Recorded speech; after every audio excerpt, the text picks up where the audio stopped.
Greetings and salutations. Today I'll be watching and responding to a video from Tavern of Fellowship, Can Life Be an Accident? The Numbers Say No. The Argument from Design. It's basically talking about the teleological argument, fine-tuning, and being that I know a little bit about the physical constants of the universe and how they are, fundamentally what they are. I figure we can go over this and point out how the assumption of the variability of those constants is a fundamental flaw with the teleological argument. So let's see what Will Smith has to say.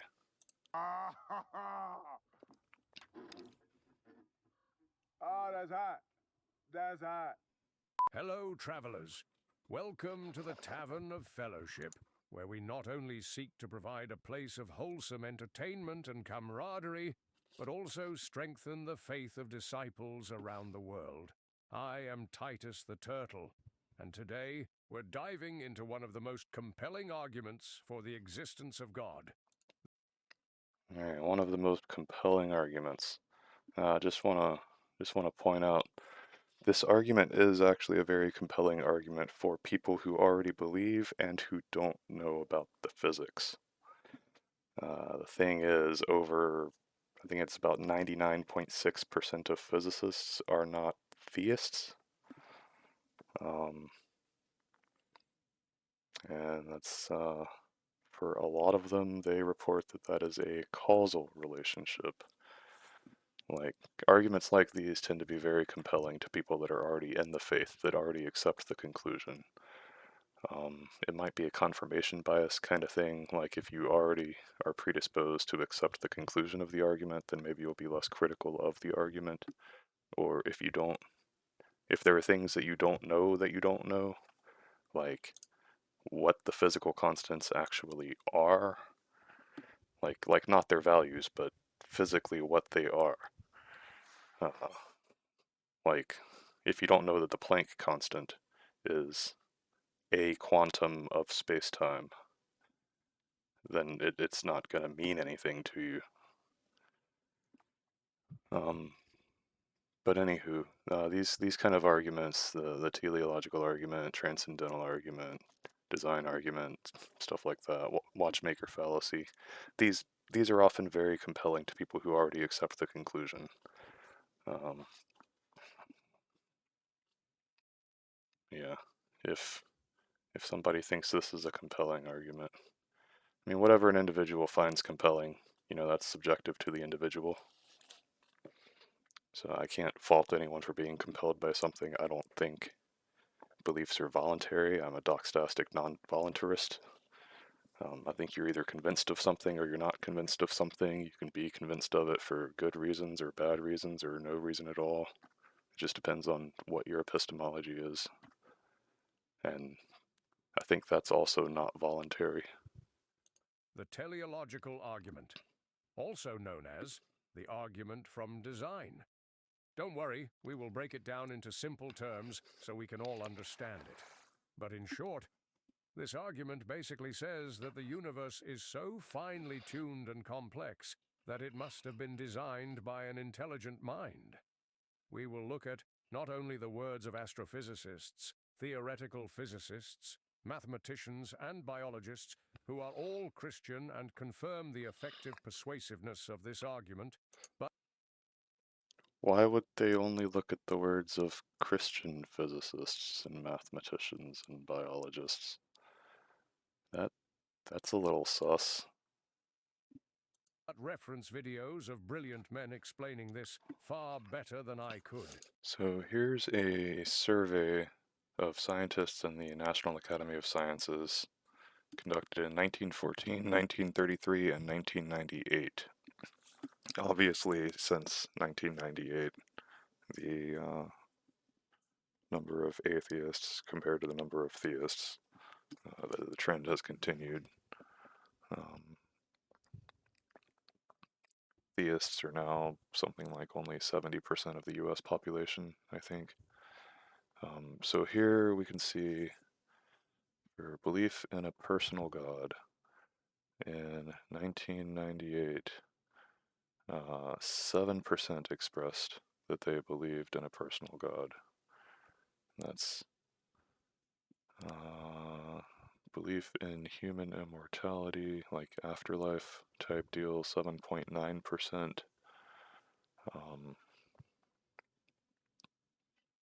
There was there's a Pew research thing about general scientists and the general public, a little more recently from 2009, just interviewing Christian scientists and mathematicians.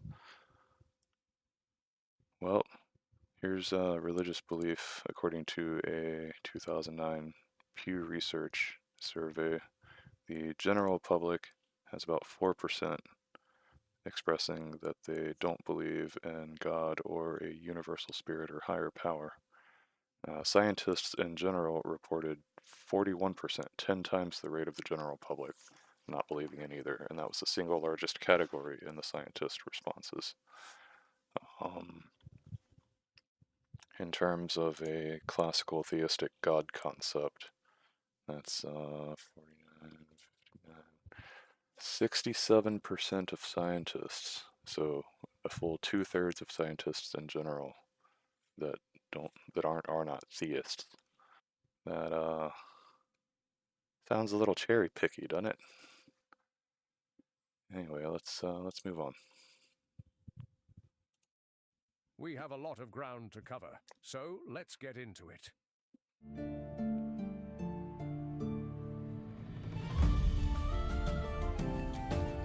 Cool animation, good production quality. There is a popular belief that Christians are, well, dumb. Hey pal, you just blowing from stupid town? Keep trying, Patrick. That they are only Christian due to their deficiency in logic, of knowledge in any given field. As we will see over the course of this video, this is simply not true. Well, certainly all Christians aren't dumb, and all Christians aren't ignorant. But when I was personally a Christian, it was absolutely due to deficiency of knowledge. I was sheltered, excluded from having access to that kind of knowledge, intentionally. Like I was indoctrinated into the Southern Baptist religion.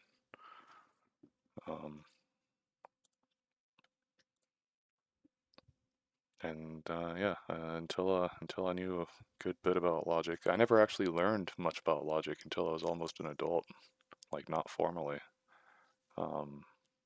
And as far as just basic facts about reality, I had to learn a lot of those for myself, because there was a lot of unvetted info that was just passed along as though it were true. You know, because I said so, just trust me, bro. So, like, I don't think all Christians are dumb. But there is probably a correlation between, you know, a certain level of credulity and religiosity. You know, more credulous people tend to have a lower epistemic bar for accepting claims to be true. But no, I don't think Christians are dumb. I don't think religion's a mental illness or anything like that. It's important to acknowledge that the teleological argument, like any philosophical or scientific argument, has its critics. However, it's also worth noting that many experts in relevant fields continue to find the argument compelling and are not dissuaded by the objections commonly used to refute it. Many of those critics, at least from my experience, and we might see here when we get to you know, whoever they interviewed, don't necessarily accept the argument for good reasons. Like one crucial premise of the argument is that the physical constants of reality can change, and nobody could know that except for a physicist. So if they're asking biologists about stuff like this, like what would a biologist know about the scalar spectral index? At the core, belief in theism for many people is shaped by a combination of arguments, reasoning, and personal experience. No single argument for any worldview is without its challenges, though, as we will see, some cases for theism are just good ones. Let us start by looking at some videos by very articulate Christians explaining this argument in a concise way.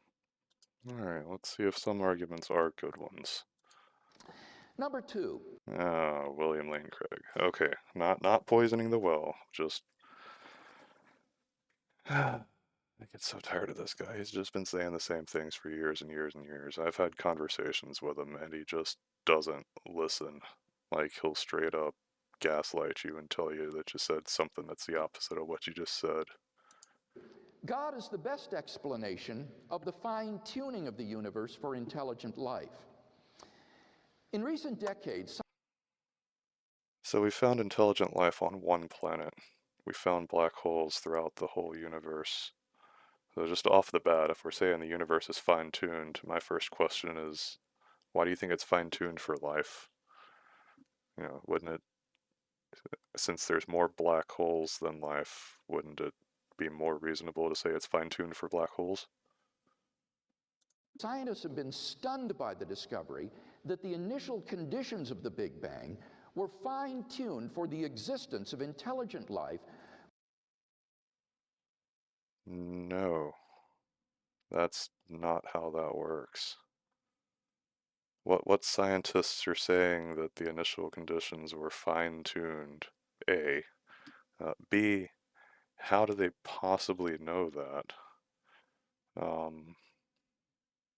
C, what's the mechanism for such fine-tuning? D, how did they even demonstrate that it's possible to fine-tune? We'll get there. We'll get there. Let's listen to Craig.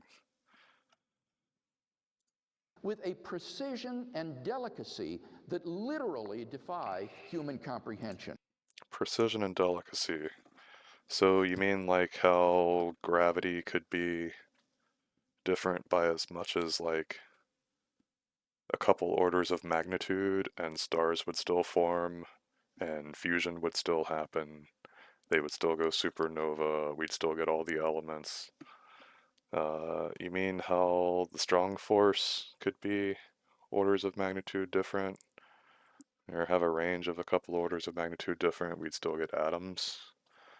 You mean how the weak force could be a few orders of magnitude different, and we'd still have roughly the same island of stability on the periodic table? Do you mean how electromagnetism could be a few orders of magnitude different in power, and we would still be able to have the photoelectric effect, like photosynthesis, you know, radio communications, visual, sight, all that stuff? Because he makes the claim that things are incredibly fine-tuned, that they couldn't change by just a tiny little bit or else everything would just not work anymore, but that's simply not the case. This fine-tuning is of two sorts. First, when the laws of nature are given mathematical expression, you find appearing in them certain constants, like the gravitational constant. These constants are not determined by the laws of nature. That is not true, William Lane Craig. You don't know the first thing about physics, so how could you possibly tell me? You're just gonna draw a bunch of random equations on the board with a neat little animation and say, no. So the thing that determines the physical constants of nature, if you really want to be technical, and I'm sure you don't because this is all going to sound like gobbledygook to you, but the thing that determines what those constants actually are is fundamentally the angle of intersection between interacting quantum fields. Not all quantum fields interact with all other quantum fields. Some fields don't interact with any other quantum fields. But let's take, for example, the mass of the proton. That's actually a kind of interesting one because the mass of a proton is 90%, like 91% or thereabouts of the mass of a proton is actually just the binding energy of the quarks that comprise it. It has to do with like gluons being shared between them. So like 90% of the mass of the proton is kinetic energy, and then the other 10% comes from the angle at which the proton field intersects with the Higgs field. And it's the Higgs coupling that gives it the other 10% of its mass. That's just like one example of a physical constant of nature, the mass of a proton, and where it comes from. Like these aren't just arbitrary numbers, they're physically the result of like actual things interacting. And it's the way those things interact that determines what the interaction is. Like in this sense, the mass of the proton is the interaction between quarks and gluons that comprise the proton and the angle between the proton field and the Higgs field. Like, ask any physicist. William Lane Craig is not a physicist, so I don't know why you trust anything he has to say about physics. Laws of nature are consistent with a wide range of values for these constants. Second, in addition to these constants, there are certain arbitrary quantities which are just put in as initial conditions on which the laws of nature operate. For example, the amount of entropy, or the balance between matter and antimatter in the universe. Now, Alright, so what Will's referring to here is how we construct models. So we observe interactions of things in nature, and that's how we are able to construct mathematical descriptions of those interactions. Then, once we have these mathematical models that are capable of accurately predicting the behavior of the things that they're modeling, we can then insert values into the models, like conditions, and then use the math to evolve the system over time to see what the system will do. If it starts this way, and we know this is how it acts, then we can determine what the end product will be from a beginning condition. And because we have observations of a lot of conditions, like the ratio of dark matter to matter in the universe, the strength of dark energy, the scalar spectral index, stuff like that, we can plug these values in once we have a working model.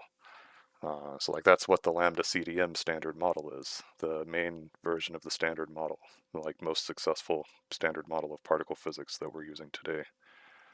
Lambda-CDM has like 6 parameters, and all those parameters are things that we've physically observed, like observationally determined values.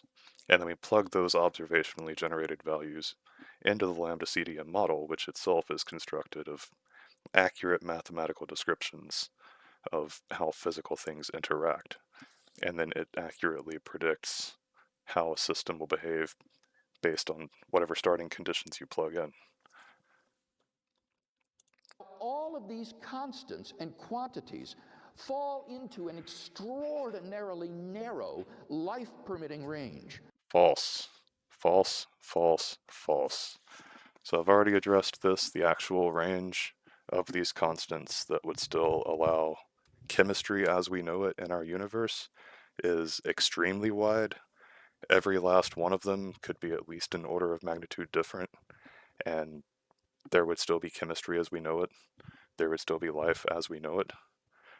And even if they were significantly more than that, as long as there is a universe that just doesn't immediately collapse back on itself, or that doesn't have like every point in space moving away from every other point of space faster than the speed of light, like with a ton of dark energy or something, like as long as you actually have something interacting and it's a system is moving from one homogeneous state of entropy to another homogeneous state of entropy, in between those homogeneous states of entropy, you always get complexity of some sort or another.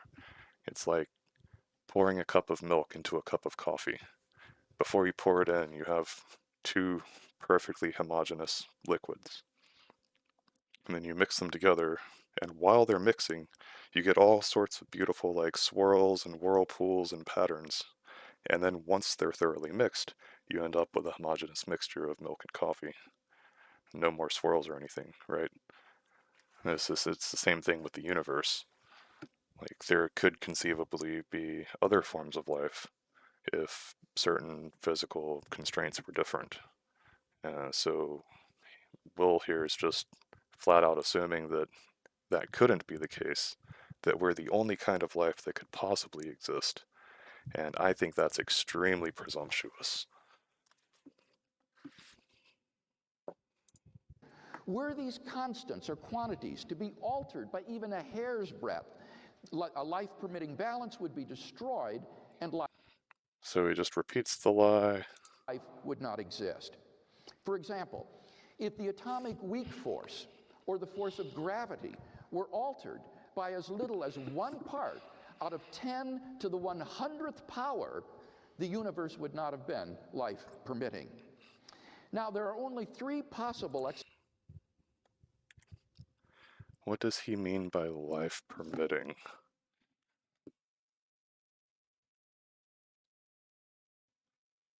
So he just claims, it just says consider this, and then makes the assertion that if gravity was off by 1 part in 10 to the 40, the universe would not be able to sustain life. Why? Like, what's your source for this? This is just a claim. If you're trying to use this text to support the words that you just spoke, that's just circular reasoning. This isn't true. Like I explained earlier, gravity could be at least a whole order of magnitude different, and we would still have stellar nucleosynthesis and therefore chemistry, and therefore life. Like, no, Will is just lying. It's a lie. This is why I don't like this guy. He'll just say a lie, and then he'll repeat it a bunch of times, and people who already accept his conclusion will just believe the lie. But he's lying about physics. Like, this is physics. This is stuff we know.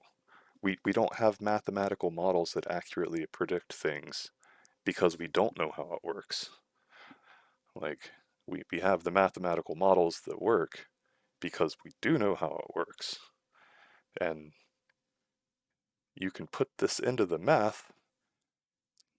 You know, if gravity was 1 part in 10 to the 40 weaker, then we would have no noticeable change in our orbit, no noticeable change in the rate of stellar fusion.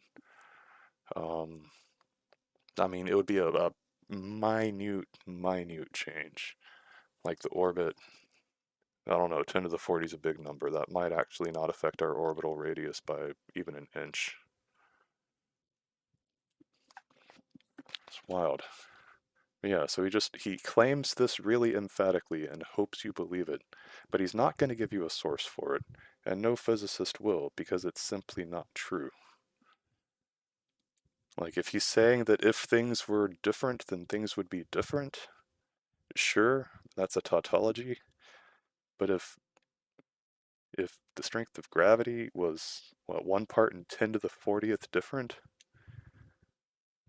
that would not make even life as we know it not sustainable by the universe. So if he's going to explain what he means by this, I hope he does, but I'm just going to predict right now that he's probably not going to give us a source for this. First would not have been life permitting. Now, there are only 3 possible explanations of this. Yep. So he just made the statement and then goes on. He's not going to explain it. He just hopes that the audience buys it. Extraordinary fine-tuning, physical necessity, chance, or design. Now, it can't be due to physical necessity because, as we've seen, the constants and quantities are independent of the laws of nature. That's not true. The constants and quantities are literally our mathematical way of describing nature. But he's just going to dismiss that for a non sequitur reason, and then, choose from his 2 remaining options whichever one he prefers. You can't just skip over that, Bill. Like, you're just lying to me. In fact, string theory predicts that there are around 10 to the 500th power different universes compatible with nature's laws. Kind of, sort of. The number might be as low as like 10 to the 240-ish. It might be as high as 10 to the 500. It depends on who you ask and what variations of string theories you're using. Our universe has apparently flat topology, and our space-time is Lorentz invariant and has an even number of dimensions, 3 spatial dimensions, 1 temporal dimension, which means that we get relativity, which is why a lot of the research in string theory right now is trying to cull the string theory landscape and get rid of the models that don't work, because there are some that very closely approximate our reality. The problem is it's just computationally infeasible to test 10 to the 500 models. Like, you'd need a computer the size of Jupiter to have any hope of crunching that kind of computation, like even within several human lifetimes. With current computers, it'll take longer to do that kind of calculation than the estimated age of the universe. So, but that said, string theory is probably the best current candidate for a grand unified theory, but it also has some major issues. So it's not it's not like verified, right? It's a cool idea, and some really cool stuff comes up from it. It's a very elegant way of tying several things together. Like in every even dimension Lorentz invariant string theory model, relativity just automatically pops out of the numbers. That's a little mind-blowing. That's not something anyone ever expected. So it could have some serious implications, or it could just be a neat little mathematical doohickey. I've never really done any work with string theory myself. I'm more an expert in the relativity and astrophysics. But yeah, is he positing that is he presuming that string theory is accurate? So could the fine-tuning be due to chance? Well, the problem with this alternative is that the odds against the fine-tunings occurring by accident are so incomprehensibly great that... No, they're not. So what William's about to say here is basically that if you flip a lot of coins, like a ton of coins, say you take a box of 100 coins and you flip them all at once, what's the odds that they all land on heads? It's not good. But if you do that 10 to the 500 times, you will get many, many instances, like you're statistically almost 100% assured to get many instances of all of them being heads. And if you don't worry about the times when you flip them and you don't get heads, and you just count the times when you flip them and you do get heads, then it seems extremely, extremely improbable. But the fact of the matter is, every single possible result of a flip is equally probable. It is equally probable every time that a coin lands on either head or on tails. And if we are the one where all the coins landed on heads, then obviously we would be here to look around and be like, huh, this seems improbable. And we're not there in the universes where they didn't all land on heads. So, there's nobody looking around in those universes being like, oh, well, this universe can't support life. It's the Anthropic principle. If you're only going to observe a universe if that universe supports having an observer. Like, if a universe isn't such that an observer can exist in it, then an observer will never exist in it to think, huh, my existence seems improbable to me.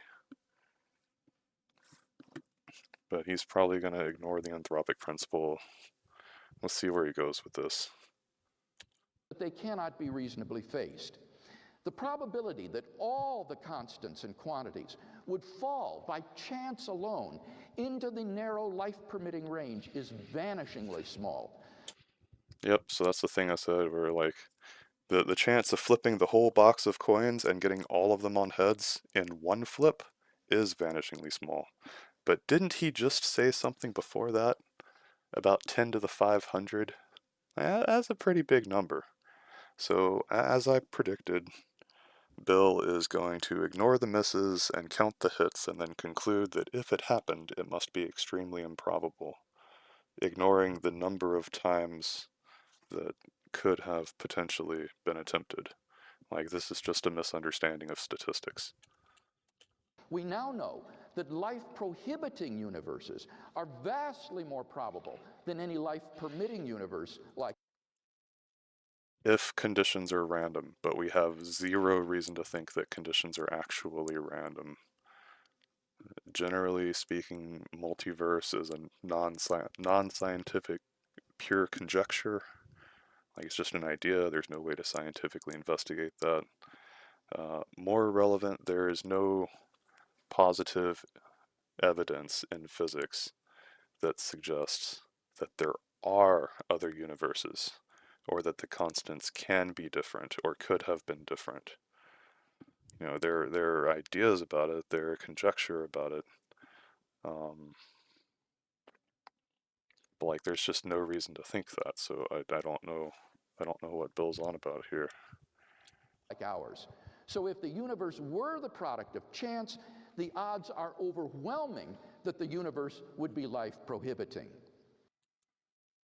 If you flip, yeah, if you have a dice with a lot of numbers on it and you only roll it one time, then you're probably not going to roll the highest number on that first roll.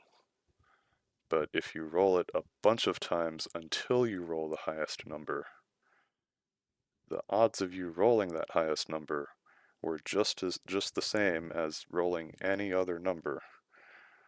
Like for the individual roll, it's identical odds. But if you're just ignoring all the times that you rolled it and you didn't get the result you wanted, and then only paying attention the one time you get the result, that's confirmation bias. Hence, we may argue as follows. Premise one, the fine-tuning of the universe is due to either physical necessity, chance, or design. Two, I will agree with premise one because I agree that the fine-tuning of the universe is due to physical necessity. If what he's referring to fine-tuning is just the constants being what they are, then yeah, physics necessitates that they are what they are. it is not due to physical necessity or chance. Three, No, I reject premise two. Also, why isn't it not due to physical necessity or chance? I mean, I guess that's what he just went over with, but he didn't actually give a reason why it can't be due to physical necessity. He just straight up lied about the ramifications of slightly changing some forces' strengths. therefore, it is due to design. I mean, it's a valid syllogism, but it's not sound. And thus, the fine-tuning of the universe for intelligent life implies the existence of a designer of the cosmos. And so my understanding is also that one of the biggest arguments you have is that in some ways, Oh, Stephen Meyer, he's on the board of the Discovery Institute, isn't he? I think I've had a conversation with this guy.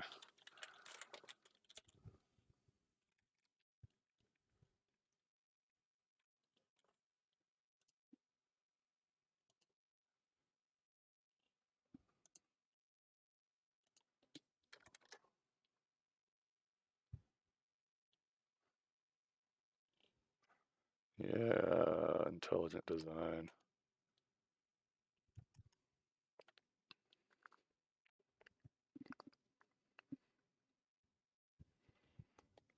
PhD in philosophy of science.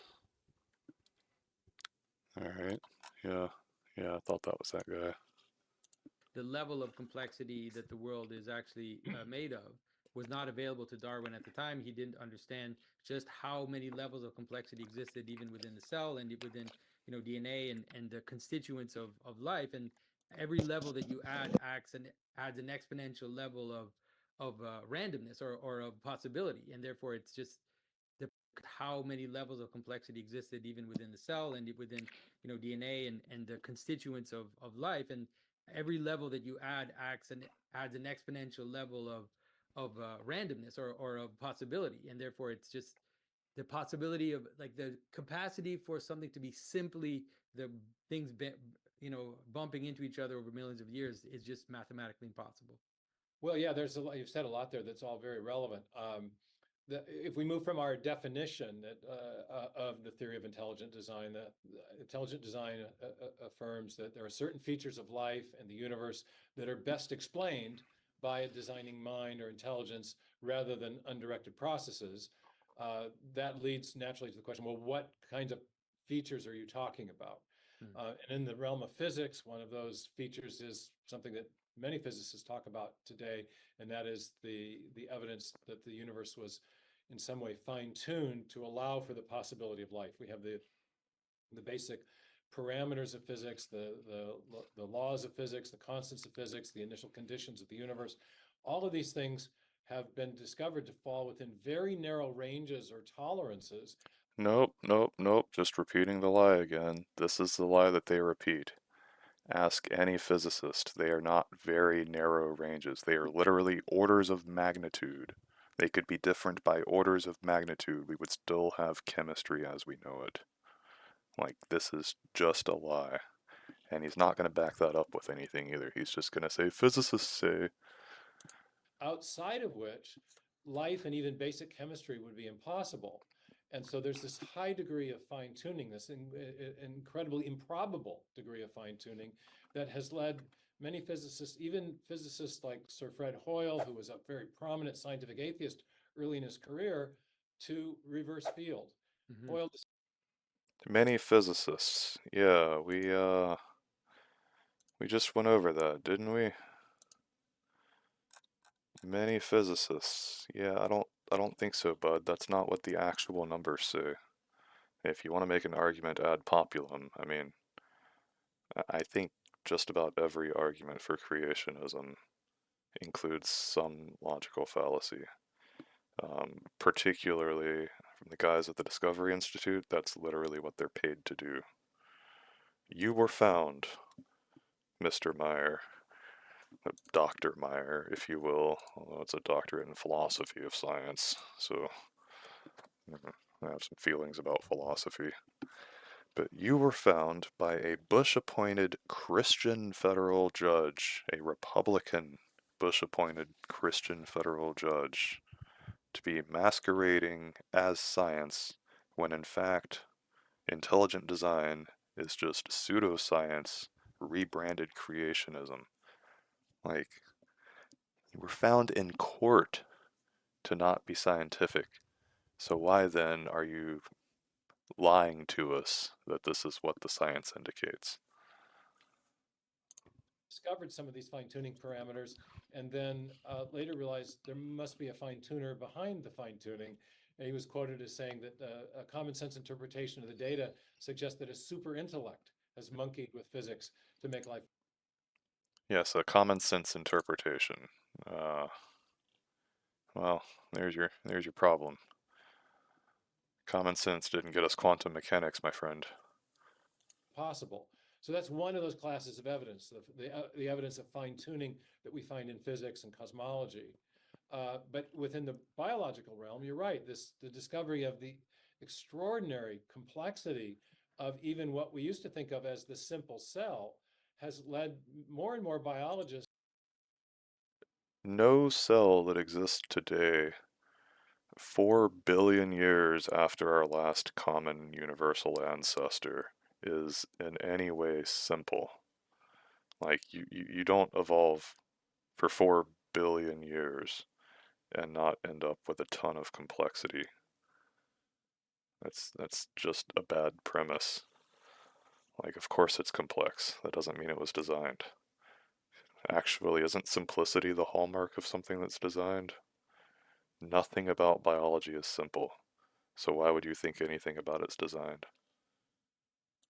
is to doubt theories about first of all, the chemical evolutionary origin. Ah, you mentioned the mitochondrion. I'm glad you brought up the mitochondrion in the animation. So we know that mitochondria are not human. Like they have their own DNA. They were a bacteria that was incorporated by cells long, long ago, and they're very effective at producing ATP as long as you feed them the requisite materials. And ATP is a very chemically useful, energy-dense fuel source. So, it's just a symbiotic relationship, and we see symbiosis all over the place in biology. The chloroplasts in plants, the little green things in the cells that contain the chlorophyll, those, like the mitochondria, were not in the first plants. They have their own DNA. They were microorganisms that were incorporated by the oldest plants and their ancestors, have a symbiotic relationship.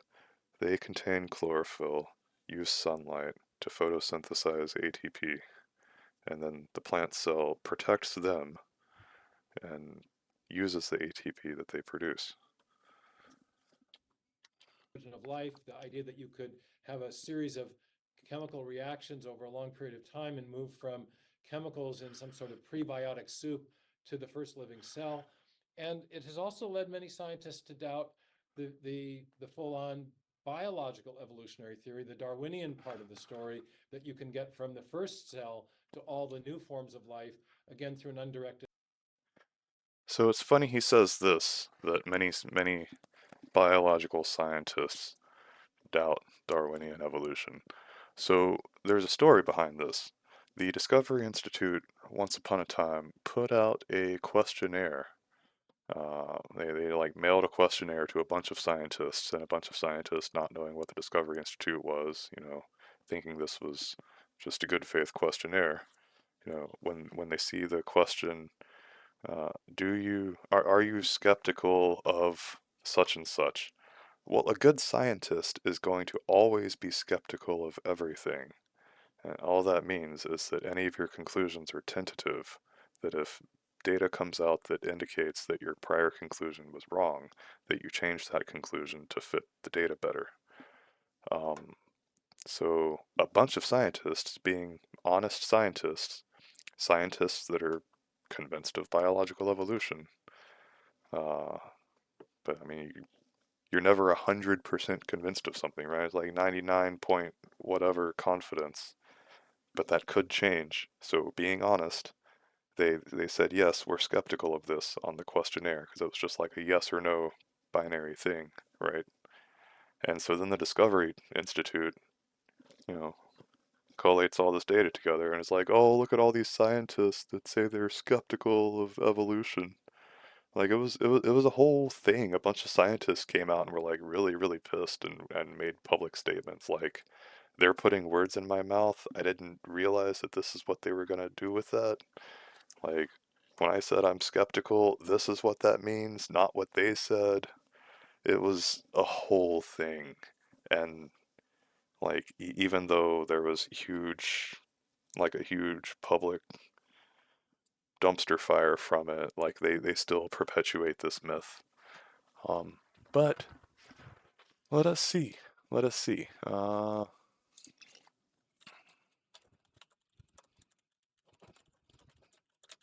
How many biologists do reject evolution?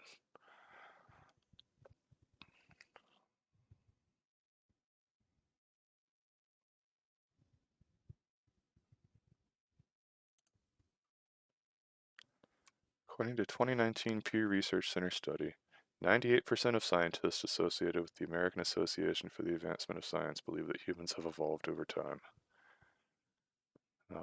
Here's the thing I was referring to. However, in 2019, over 1,000 doctoral students from around the world signed a statement expressing skepticism about Darwinian evolution.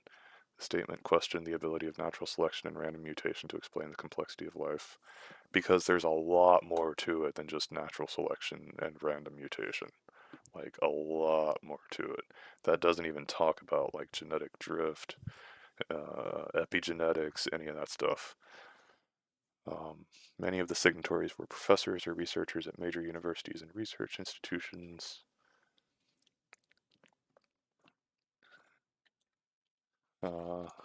Yeah. I suggest y'all look into that little stunt the Discovery Institute pulled in 2019. It was a big deal. Lawrence Krauss was one of the scientists on it, actually. I think he actually put out a video like talking about how flabbergasted he was when he saw his name on the Discovery Institute's published thing.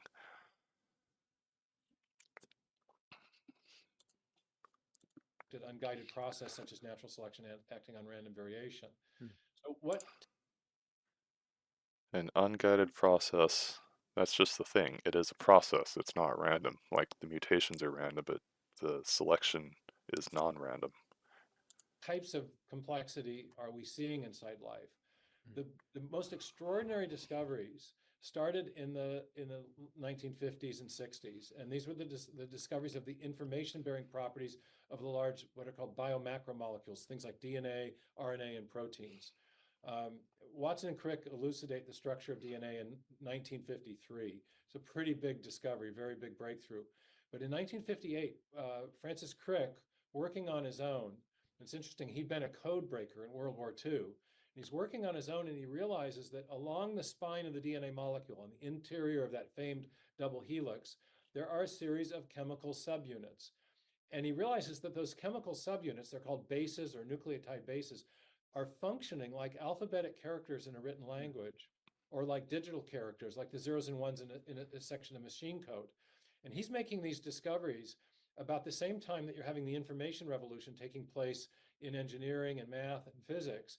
And so you have the concepts of information coming into the sciences. And George Gamow, a very famous physicist, realizes that Crick's description of the DNA molecule can be rendered, that what he's describing with the function of the nucleotide bases, he says that a series of those bases can be rendered as a digital bit string. This is a string of information for directing, and this was Crick's hypothesis, for directing the construction of proteins and protein machines that keep cells alive.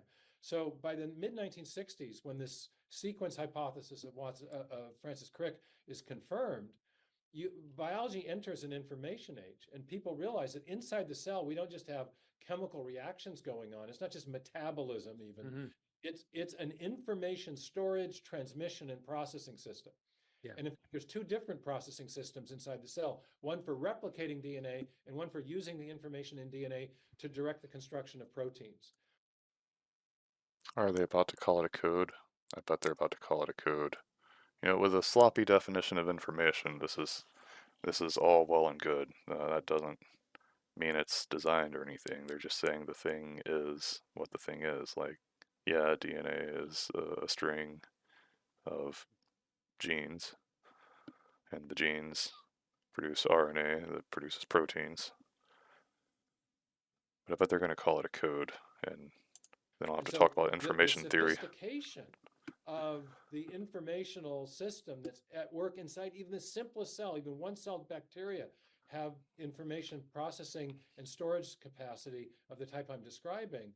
This completely changes the terms of debate about the origin of life, and even creates a shift. It puts all evolutionary theories under pressure. No, it really doesn't. Okay, what are they saying here? The probability of forming a functional protein by random chance is extraordinarily low. Yep, that's by random chance, sure. When do proteins form by random chance? Does anybody know anything about protein folding? Yeah, no, maybe so.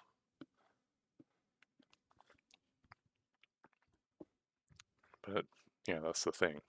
They keep saying all these things like the odds of such and such by chance are extraordinarily low.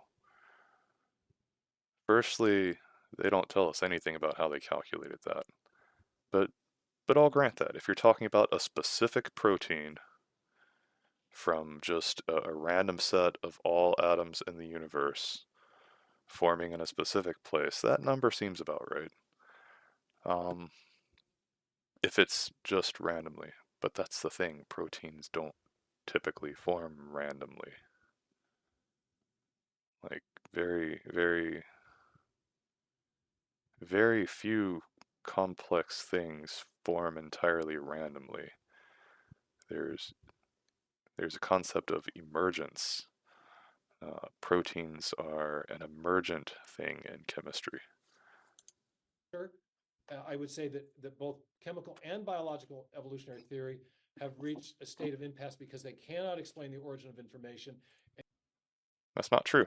They do that quite handily. You just stick your head in the sand and pretend that they can't, and then cry about it when you lose the Kitzmiller v. Dover case. And yet we know from experience that information always arises from a known source, and that source is intelligence. So now he's claiming that it's information, as in information theory. And firstly, no. Even if we are using the mathematical definition of information, that doesn't always arise from a intelligent source. I can provide one simple counterexample. Enzymes exist, and enzymes catalyze production of certain proteins. Enzymes that are non-biological in origin.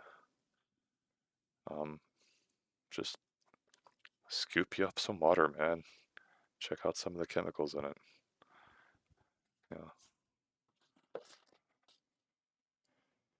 All right, what next? You know, one of my favorite books, Robert Jastrow. Jastrow was a theologian. Kind of, a rocket scientist among rocket scientists, right? So he's head of Goddard. I think it was the Goddard Institute for, Space Studies or something like this. And arguably America's top rocket scientist from maybe say 1960 to 1980. And to his dying day, he was an agnostic. Like, he refused to, embrace theism. And yet he writes this book about the theistic implications of the Big Bang. Yeah. And he can sound like an outright theist at certain, in certain chapters, and you might think that he was, but then, you check out some of the interviews of him that are on YouTube, and, till his death, he was kind of like, he talks about the Big Bang, coming to the point where it looks like a point of creation. God spoke and there was light. It's kind of a semi-adequate description of the Big Bang. So that's No, that's. I mean, yeah, I get that we're being hyperbolic with semi and adequate, but no, I have a feeling I'm going to have to explain Big Bang cosmology here. Let's see where we go. That's what it looks like. Okay, that's a common sense interpretation, right? And he remarks on it. He says, "This is an exceedingly strange development, unexpected by all but the theologians." And he goes on to talk about how they had always, accepted God's word in Genesis at a moment of creation. That's the thing, though. The Big Bang isn't a moment of creation. And then he comes back and he says, "Now we would like to pursue that inquiry farther back in time, the inquiry about, the origins of things. But the barrier to further progress seems insurmountable when you hit the Big Bang. It's not a matter of another year, another decade of work, another measurement, or another theory. At this moment, it seems as though science will never be able to raise the curtain on the mystery of creation. For the scientist who has lived by his faith in the power of reason, the story ends like a bad dream. He has scaled the mountains of ignorance. He is about to conquer the highest peak. As he pulls himself over the final rock, he is greeted by a band of theologians who have been sitting there for centuries."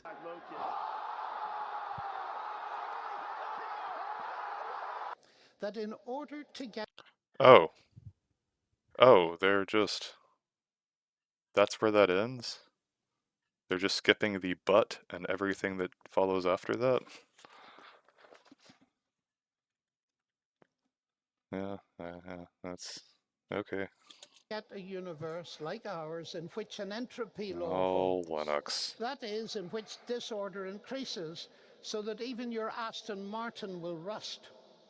The Creator's aim, and that's his phrase, not mine, the Creator's aim must be accurate to 1 in 10 to the power 10 to the power 123. A number so large that if you put a 1 here and a 0 on every elementary particle in the universe, you cannot write it out. In other words, take all the particles in the universe, put a special mark on one of them. Yeah, you can quit The talking prize about how atom big the universe. number is. I know how Penrose exponents is work. aiming creator. Now, when you add this up, one discovers that a great majority of scientists of varying worldview persuasions accept that the universe is fine-tuned for life. That's not true. We have data.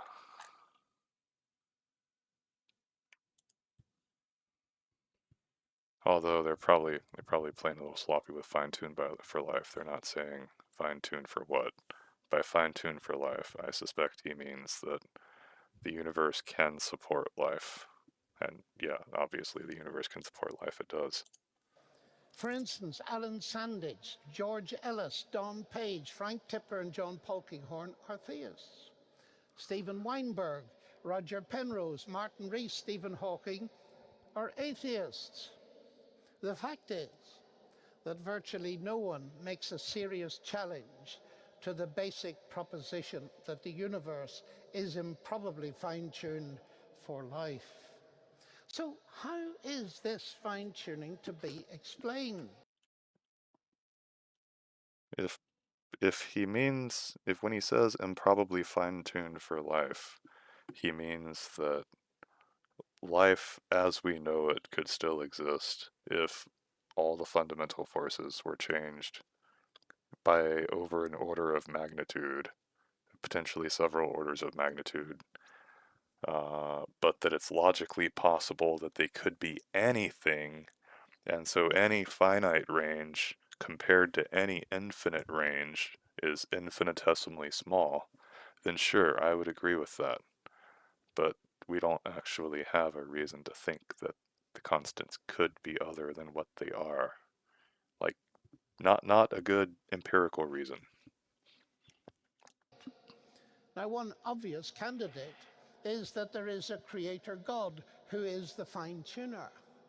And we shouldn't forget that this belief dominated the intellectual landscape for centuries and Until we learned more. contributed to the rise of modern science. But let's first think about other explanations. Some cite what is called the anthropic principle. Yep. From the Greek word anthropos, for man. It asserts we should not be surprised to find ourselves in a universe like this, because only in such a universe could beings like ourselves appear. It's like the Douglas Adams puddle analogy. He wrote about a puddle that spontaneously gained sentience and found itself sitting in a hole that quite neatly fit it. In fact, it perfectly fit the puddle. It was such a perfect fit for the puddle that the puddle decided that the hole must have been made just for the puddle.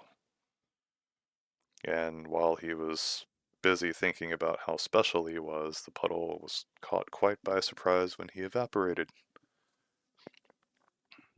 Putting this another way, the observable universe is a structure which permits the existence of observers. This can sound very impressive. However, it does not explain anything. It is a truism. All it says is that for life to exist, certain necessary conditions must be fulfilled. But it does not tell us the answer to two key questions: why those necessary conditions are fulfilled. The anthropic principle doesn't attempt to explain that. Nor how, even granted they are fulfilled. That's not an issue for the anthropic principle. That has nothing to do with what the anthropic principle addresses. The anthropic principle is merely pointing out that we only observe observers in a universe that is capable of having observers. So if there are lots of universes, and if they are all different from each other, we would only see a universe that contains us if that universe was capable of containing us. Like, if we weren't able to exist, we wouldn't exist. It's literally just a truism. Life did in fact arise. The anthropic principle is therefore not an explanation.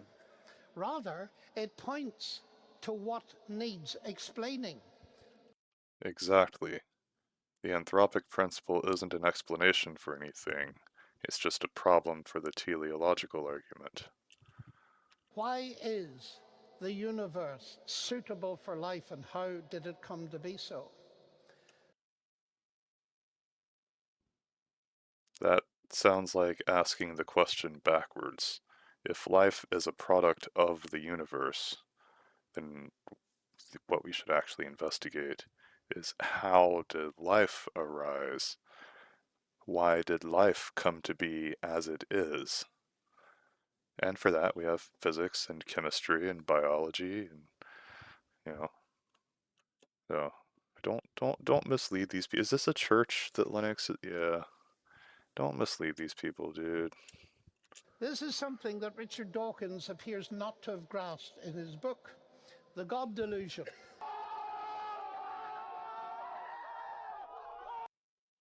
That's not a gotcha. You just got it bass-ackwards. Like, the universe doesn't conform to the life that it produces. The life conforms to the environment that it's in. Where he says, what the religious mind fails to grasp is that the two candidate solutions are offered to the problem. God is one, the anthropic principle is the other. Not so. The anthropic principle is not an explanation at all. And philosopher John Leslie... Well, the God hypothesis isn't an explanation either. It's just a claim that God did it. Like, rather than saying the universe did it, if you say God did the universe that did it, you're just kicking the can down the road. An explanation is when you take known facts and then describe a new fact in terms of, like, you describe an unknown thing in terms of things you already know. God doesn't actually explain anything. It has no explanatory power. It has no mechanism for making novel, testable predictions. The God hypothesis is just, if you're gonna say God did it, why not just say the universe did it? It's just kicking the can down the road. The anthropic principle is a valid criticism to the design argument. Like, I've yet to hear anyone give me a good reason why I should ignore the anthropic principle, why it would not be the case that we would only expect to find ourselves in a universe in which we're able to exist. Like, the the thing seems to be that they're saying, if there are so many possible ways the universe could have been, then, why isn't it some way that wouldn't support life? Wouldn't that be more probable? And yeah, if there's lots of universes, then there's probably lots of them that don't have life. You're not in one of those, though. You can't be in that one because it can't make you. You're in the universe that did make you because it could make you. Whether there is only this universe or if there are multiple universes, the fact of the matter is, this universe supports your existence. So you shouldn't be surprised that you exist in a universe that supports your existence, because how could you not? illustrates this confusion as follows.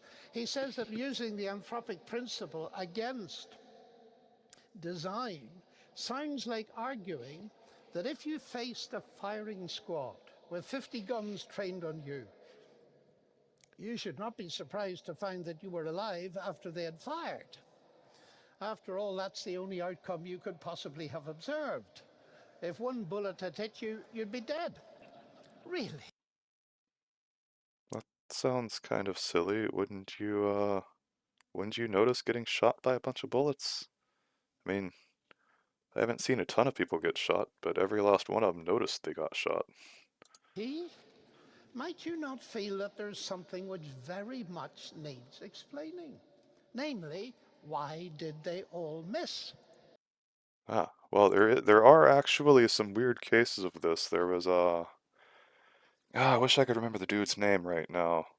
There was a guy that was sentenced to court-martial by firing squad. Actually, I don't know if it was court-martial or if it was a civilian criminal thing. But long story short, the guns. Oh, it was a Jewish guy from Germany or Poland, one of the two. I can't remember off the top of my head, but there have been instances of actual firing squads where all the weapons malfunctioned, and then they get another squad, and then all the weapons malfunctioned.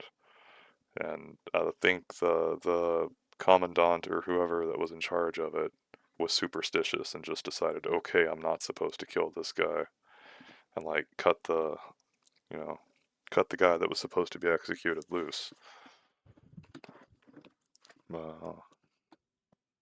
Yeah, no, that's a really bad analogy. Because it is logically possible that all the guns could fire and you could still be there. Like, there have been cases where everybody misses. You know, with old muskets back in the day, it was pretty easy to miss if you're shooting a mini ball. Was it by deliberate design?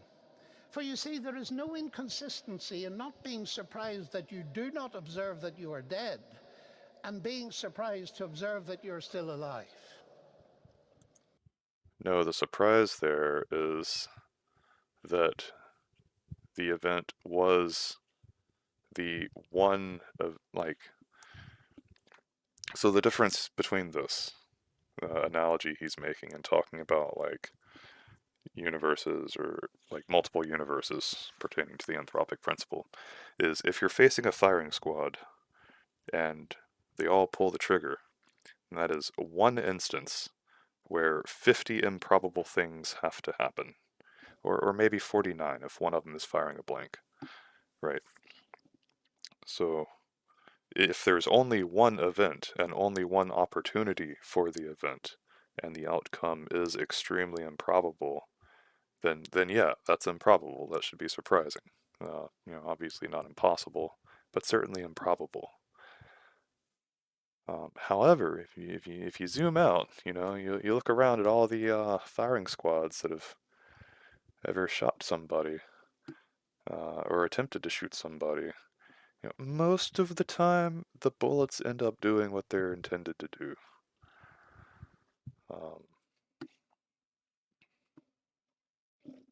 So the one guy that has all the guns jam, who doesn't get executed, would feel like he's very special. And he would be very special, but it wouldn't be because anyone intended for him to be very special.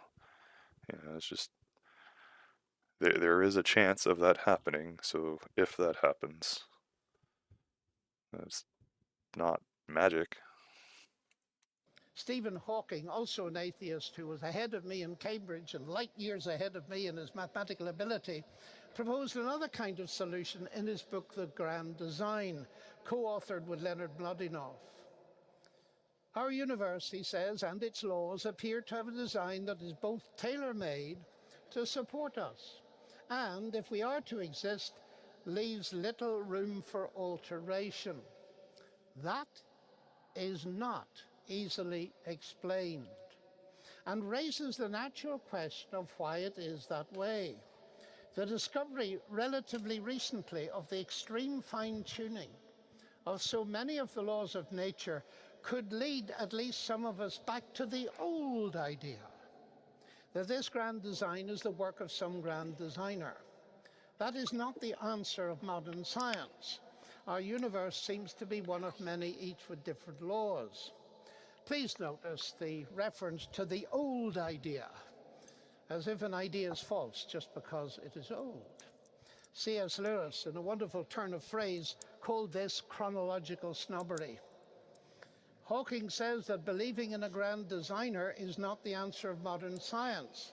It would have been much more accurate to say that it is not the answer of some modern scientists, as there are many scientists today.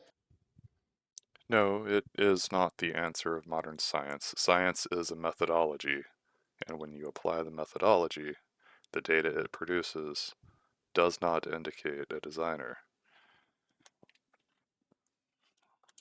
Who do believe in a grand designer. And then Hawking's solution. Our universe seems to be one of many. And physicist Max Tegmark of MIT once said that the fine-tuning has two possible explanations. Either the universe is designed specifically for us by a creator, or there is a multiverse.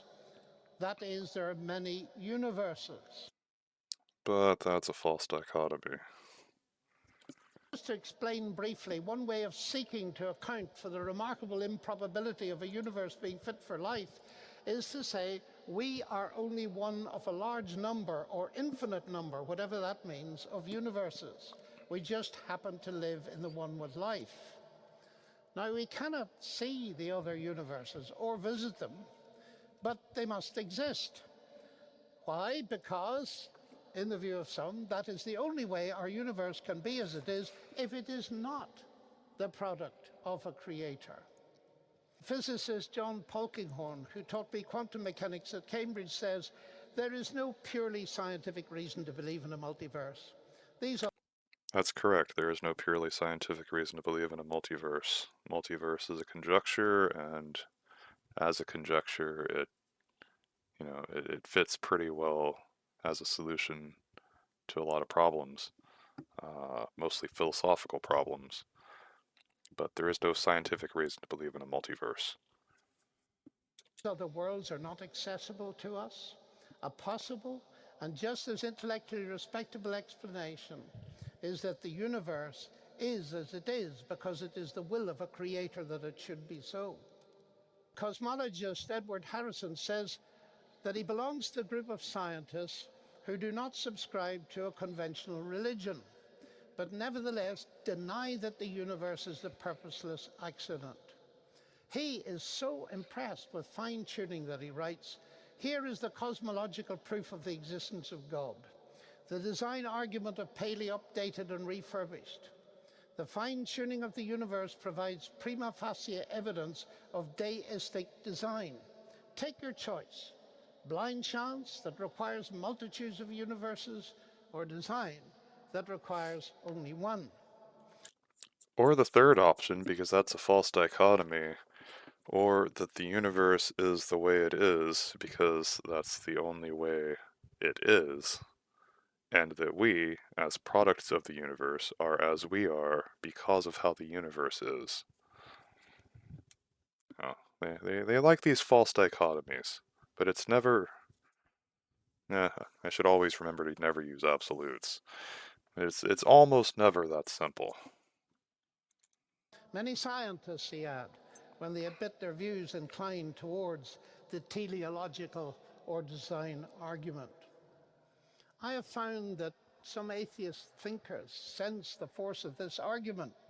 Oxford philosopher Peter Millikan, with whom I participated in a very lively Oxford Union debate, said to me before a subsequent intellectual grilling by his students, "I hope that you are going to use your best argument against atheism."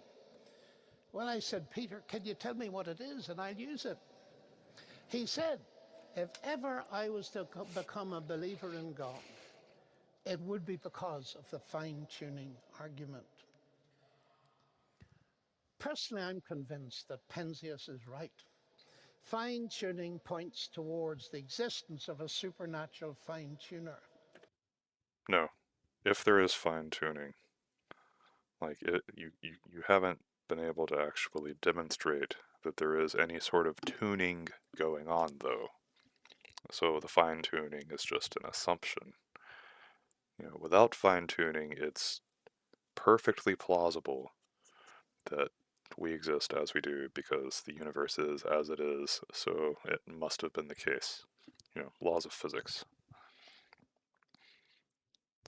It might be, certainly the idea that the universe seems fine-tuned just for us is consistent with the idea of a designer, but just the data itself does not indicate a designer. And for me, that fits in to a bigger picture, which is that there is a close relationship between faith in a creator and the rise of modern science. Sir Fred Hoyle again.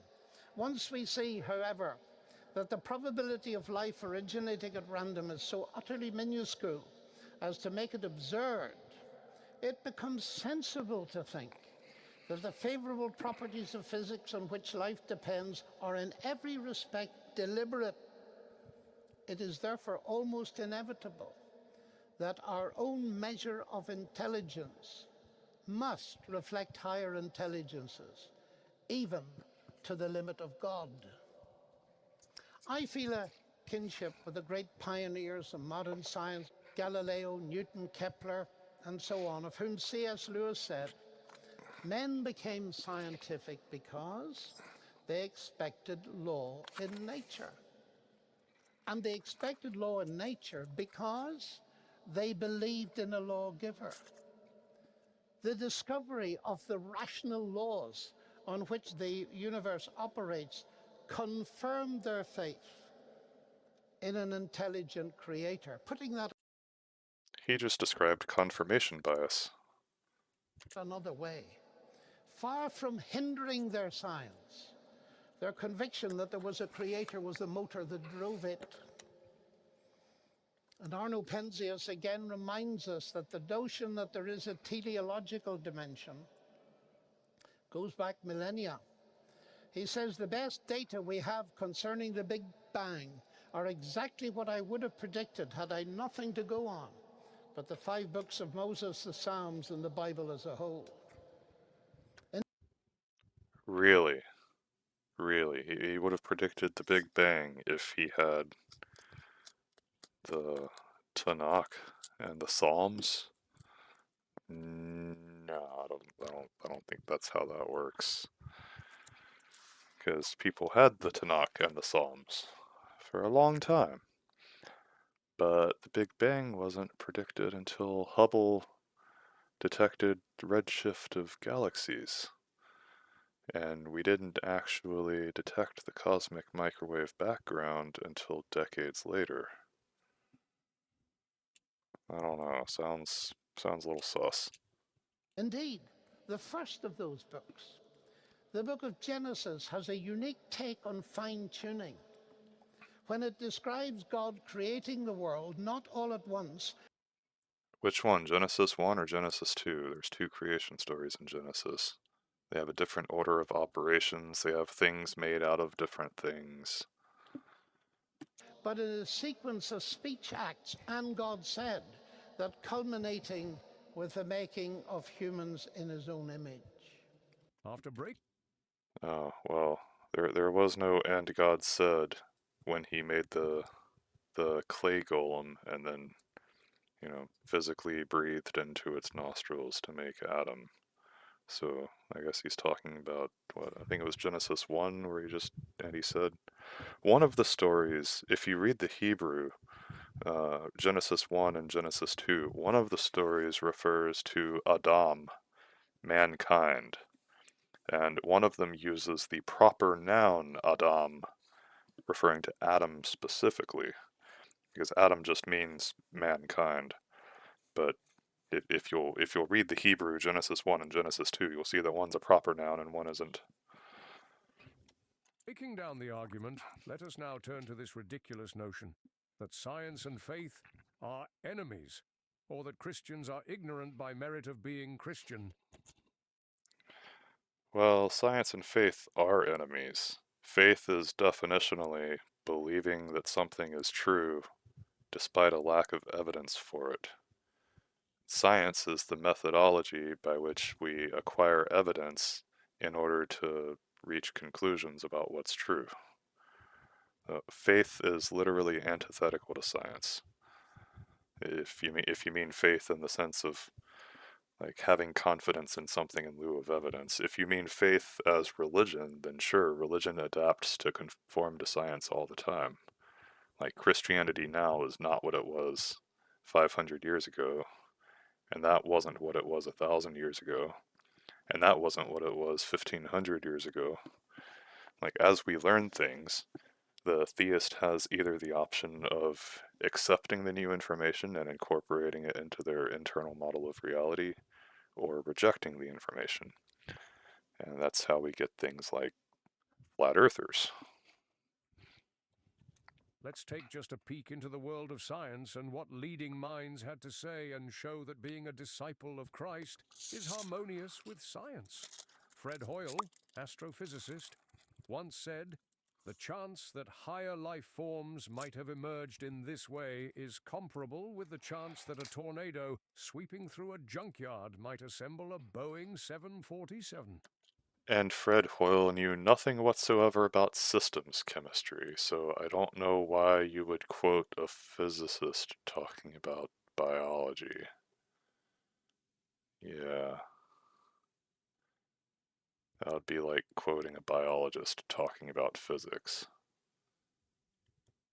Paul Davies, theoretical physicist, remarked, "It seems as though somebody has fine-tuned nature's numbers to make the universe.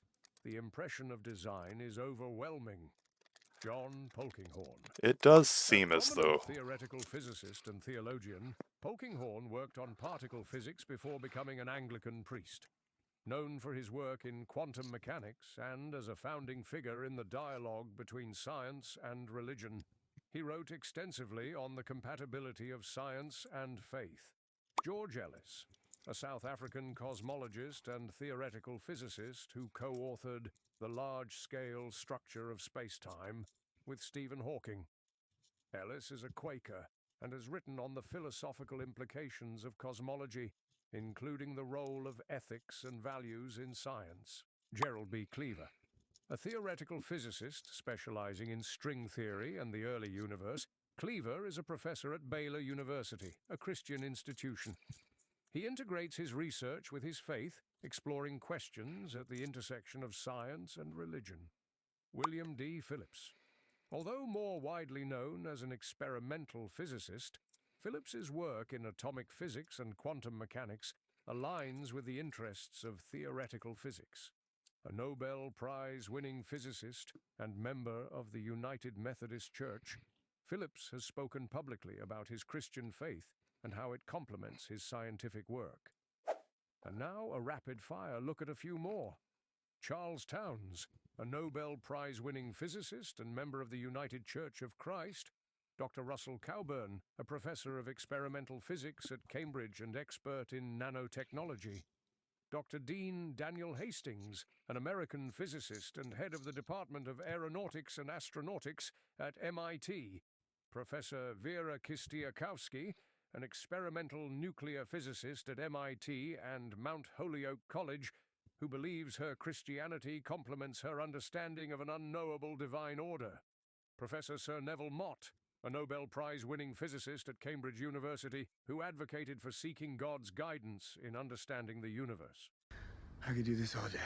Needless to elaborate any further on this point, it is clear that Christianity is a logically coherent worldview that is held by brilliant men and No, you haven't actually said anything whatsoever about the logical coherency of Christianity. women, and don't let anyone tell you otherwise. So to wrap it all up, And he said that as though Christianity is a single thing while citing several different denominations of Christianity, all of which are logically distinct, and some of which are mutually exclusive. So, yeah, that's a separate issue. I don't want to talk about the logical coherency of Christianity here. I just want to talk about the physics and the teleological argument. The teleological argument shows us that the universe is incredibly fine-tuned for life, which suggests an intelligent designer. The numbers and probabilities we've discussed are staggering and make a strong case for the existence of God. Many scientists and thinkers have been led to believe in God because of these arguments. It's amazing to see how science and faith can come together to reveal the beauty and complexity of the universe. I would love to close with these beautiful words by Dr. John Lennox, and may the Holy Spirit guide you, my siblings in Christ. Now, the universe that I love to watch through my garden telescope shows the glory of God, but it wasn't made in his image. I know the sun and the stars are there. They do not know that I am here. We humans, uniquely made in his image, and that gives to each man and woman infinite value and dignity as they enter into the task of stewarding a fine-tuned world. Now, this is a wonderful example of what Francis Bacon, a pioneer of scientific thinking, called God's two books: the book of nature that we study scientifically, and the Bible, where we study the revelation of God. Science, the book of nature, reveals the fine-tuning. Genesis, the book of God, tells us about its purpose. Science cannot tell us that. Now, you might expect me to reject atheism because I believe Christianity to be true. That is so, but I also reject it because I'm a scientist. How could I be impressed with a worldview that appears to undermine the very rationality that we have to assume in order to do science? Atheism isn't a worldview. What the hell are you talking about, Lennox? What do you think my worldview... What? You do know that most scientists are atheists. Or at least aren't Christians, right? Is he one of those presuppositionalists that thinks that only a god making nature intelligible could be possible, like a possible explanation for the intelligibility of nature?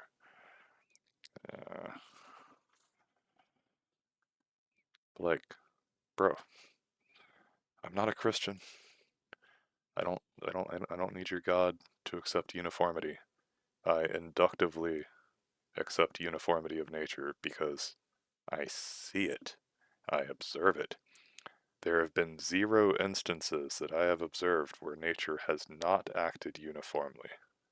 So, as far as I know, there is no reason to think it's even possible that nature could be non-uniform. I believe that science and God mix very well. Science and atheism do not mix so well. Cool story, bro. You're not going to explain why, though, are you?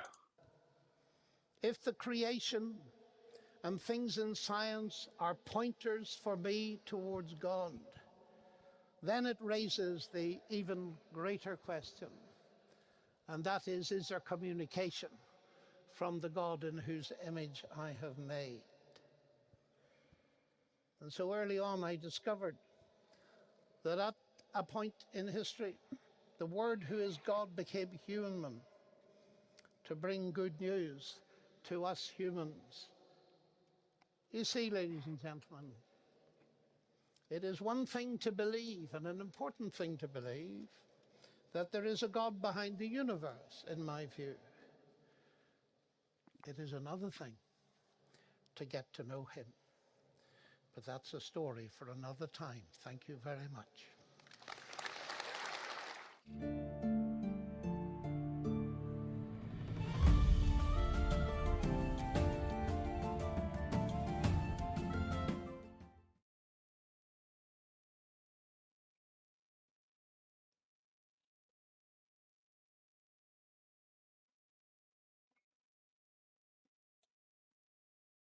Oh, that's it.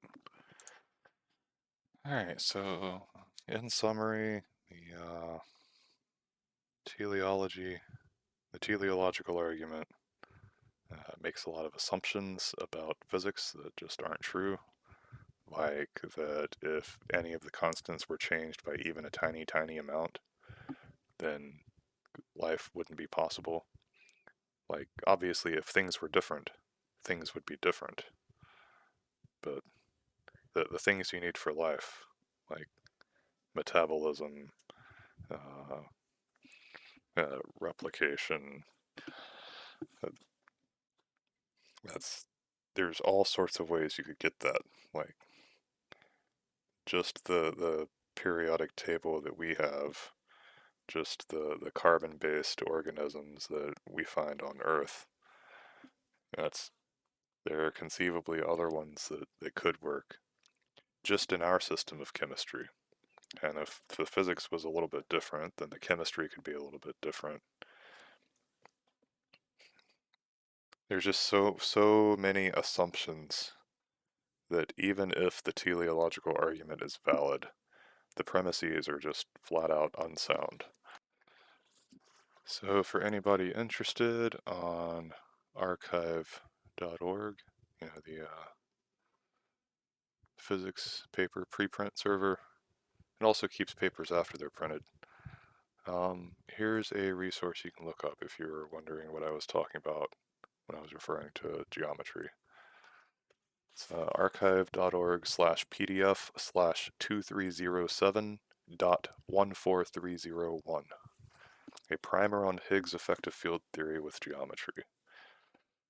These lecture notes were compiled for a summer school program, so they're pretty concise. They'll tell you about EFTs, degrees of freedom, here's Goldstone bosons. It'll basically show you how the geometry, like the relevance of geometry to field theories. And that's basically how you get the relative strengths of the fundamental forces.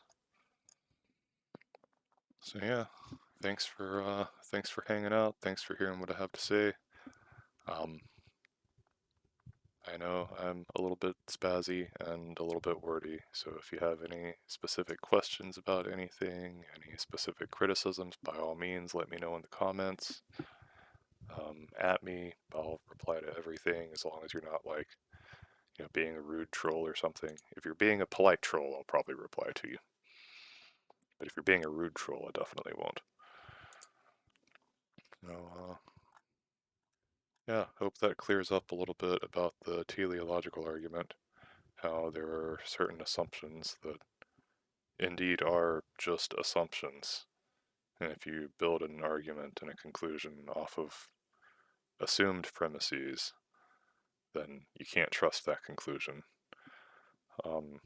I get that a lot of people believe that are compelled to believe by that argument. It certainly sounds very good if you don't know a lot in depth about the physics, and even for a lot of physicists. It depends on what area of physics you're involved with, because a lot of physicists, specialize.